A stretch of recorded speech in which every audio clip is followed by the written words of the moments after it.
Sweet. Okay. So yeah, as I was kind of mentioning before, I'm going to spend kind of 15 to 20 minutes just kind of presenting a couple of things. So we'll hopefully answer lots of your questions, and then we'll have lots of time at the end to answer any questions that you might still have, kind of getting ready for the count. So before we start off, I want to acknowledge I'm presenting to you today from the unceded and traditional territories of the Musqueam, Squamish, and Tsleil-Waututh peoples, otherwise known as Burnaby, BC. And we kind of recognize that we conduct this poll on the traditional territories of Indigenous peoples across the country. So we kind of encourage you to reflect on that as you're preparing for your count and you're thinking about the locations that you're joining us from today. So, in terms of an agenda for today, I'm going to start off with kind of going through how to sign up. So, how to use the app to pick a shift and get ready. A couple things to know as you prepare, like what you'll want on the day of, a few general count instructions, and then we're going to spend the majority of the time talking about how we actually identify different types of devices, and then we'll finish off with questions. I'll kind of go through all of this without stopping, but feel free to pop your questions in the chat as I kind of go through, and Samuel will help kind of coordinate those, so they're all ready for me once we get to the end. So, starting off with how to sign up. The first big news is that if you haven't already seen it, we have a new app this year that we're using to do the count. So, we are not using Counterpoint, which is one that we've used in previous years. So this is what the new app looks like. And it's a little bit different in that it's something that we call a web app, which for those that might not know, it essentially means an app that instead of being something that you download from the App Store, it runs on your browser. So you can kind of use it directly within Safari or whatever browser you use. And then there's also kind of a few tricks that you can do to add it to your home screen if you want to add it as an app. And we can share a couple of links to videos that you can, but essentially it's just like a website that you would use to do your count. And what that also means is that it means you'll be creating a new account. So whatever password and login information that you had in previous years, you'll be making a new account this year. So, how to sign up for a shift? So step one is to open the app and make an account. So you'll see kind of the initial option. You have the ability to view locations if you want to before you sign up. So if you're just interested in kind of poking around and seeing what's on there, you can do that before you actually make an account. And then once you make an account, you'll kind of answer a couple questions. You'll just put in your name, your email, that kind of thing. And then you'll see the option to book a shift. So your first page will look a little bit like this. You'll kind of see a countdown, which is less than 32 days now. We're just over a week away. And then you'll see this option to book a shift and pick your spot. Once you hit that button, you're going to see a kind of map pop up and you'll be able to search by address. So the key thing with this is that there's kind of a few ways that you can navigate this. Number one is that you just kind of scroll around on the map. The easier way to do it is to put in, like you can put in your address, you can put in your city, or even just a street, or kind of like any landmark that's near you. And then the app will kind of zoom to that area. Um, and then once you've done that, so then you'll see kind of all of the count locations show up, and then you can kind of look around at them, pick one that you like, and then you're going to click Book Shift. Once you've done that, it's going to kind of take you through first choosing whether you want to count on a weekday or on a weekend. And then it'll ask you to choose which time slot you want to do. So depending on whether you choose weekday or weekend, you'll have different time slot options. And here I also want to highlight that we're leaving it a little bit more flexible than we have in previous years. We encourage you to count on the Tuesday or the Saturday if that works. But if it doesn't work for you, it's also completely fine to count on a Wednesday or on a Thursday. We don't want to do Monday or Friday because we know that patterns are a little bit different on those days, but Tuesday, Wednesday, Thursday is all good. And then same thing Saturday or Sunday.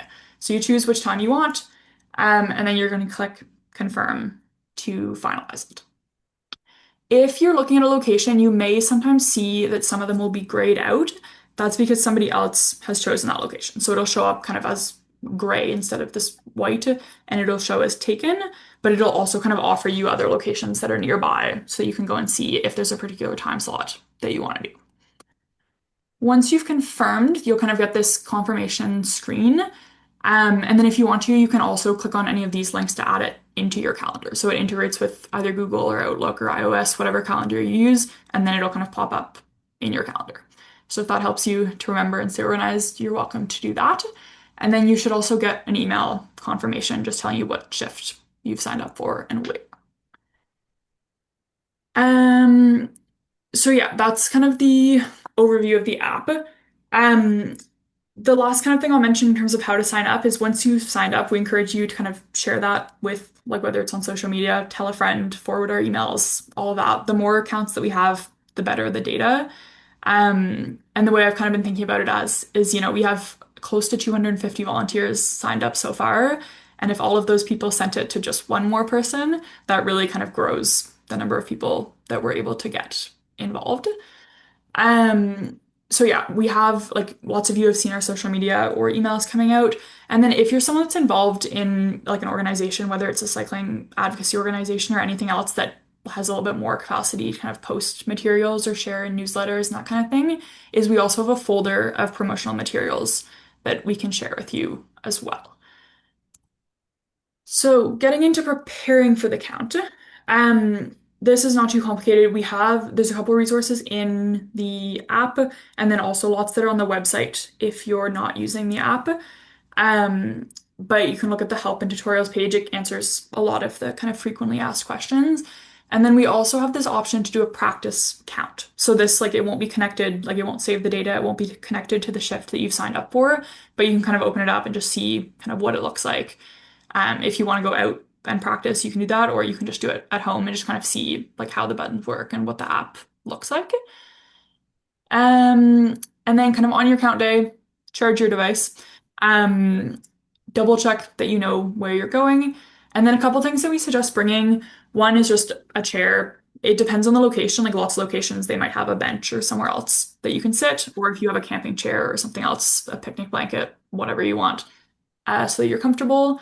If you know that your phone might not make it 2 hours without charging, or if you forgot to charge it, you might want a portable charger. But the app should not be taking a lot of battery, so that shouldn't be a concern for most people. Bring some water, bring a snack, whatever you need to kind of stay comfortable outside for a few hours. And then hopefully it's a nice day, sunscreen, a hat, anything else that you might need to spend some time outside. So, for actually doing the count, a couple general notes. When you start your count in the app, you will first be asked to confirm your location. So, you'll kind of see the screen will pop up and it'll say, like, this is your count location, and it'll just ask you to confirm whether you're at the exact spot. We know that there's sometimes cases where people are, maybe they're half a block down or they're like slightly relocated for whatever reason. Maybe there's construction or any kind of other situation that means that you've had to move a little bit. It'll let you kind of adjust your location slightly so that we know where you actually were when you did the count. Um, it'll also ask you to either take or upload a photo of the location you're at. This is optional. So if you're not able to or you don't want to for whatever reason, that's completely fine. But it helps us understand the location that you're counting at. So as an example, if I look at the data afterwards and I'm like, oh, that's really low or that's really high or whatever, then I can look at that and say like, oh, I can see that there's construction or there's, a really poor road condition or like anything like that. It kind of just gives us a little bit more context on the conditions kind of across the country. Because, we're not familiar with like each individual location. And then kind of in the similar vein is there's going to be a spot that you can note any conditions that might affect your count. So again, if you're sitting there and there's something that you notice, like maybe, I don't know, there's really heavy car traffic or there's construction happening nearby or the road is in really bad condition, anything that you think might be helpful for us to think about when we're looking at the data, you can note that there. So again, optional, but if there's anything that comes to mind, you're welcome to put it in there. And then the screenline counting method. So this is the same thing as we've been doing in previous years. This essentially just means that you are kind of this little happy face that we have, and you're looking directly across the road and you're counting anybody that crosses that line. So if, for example, you're at like most of the locations we've kind of intentionally put like in the middle of a block, so it should be pretty straightforward. But there are some locations that are at an intersection, and so it means that if like in this picture, we just have a simple street. But if, for example, we had a cross street that was going the other direction, you're only counting people that are going this way. You're not also counting people that are going the other direction. Because that would just be a little bit too complicated, and we're focusing on kind of the one east, west, north, south, whatever direction that you're facing. But you are looking at people going both directions. So if they come kind of by you this way or by you this way, you're counting all of those people. The next thing is to make sure that it's clear that we are counting people and we're not counting devices. So in a lot of like in the way that we kind of describe them is we describe them as bikes or e-bikes or whatever it is, but we are focusing on counting the people that are traveling on them because our goal is to capture people that are getting around by bike across Canada.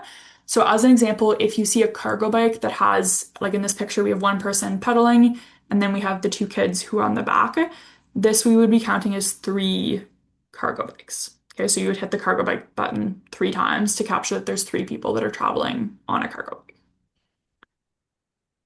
So then I'm going to get into identifying different types of devices. So I'll go through each kind of category one by one.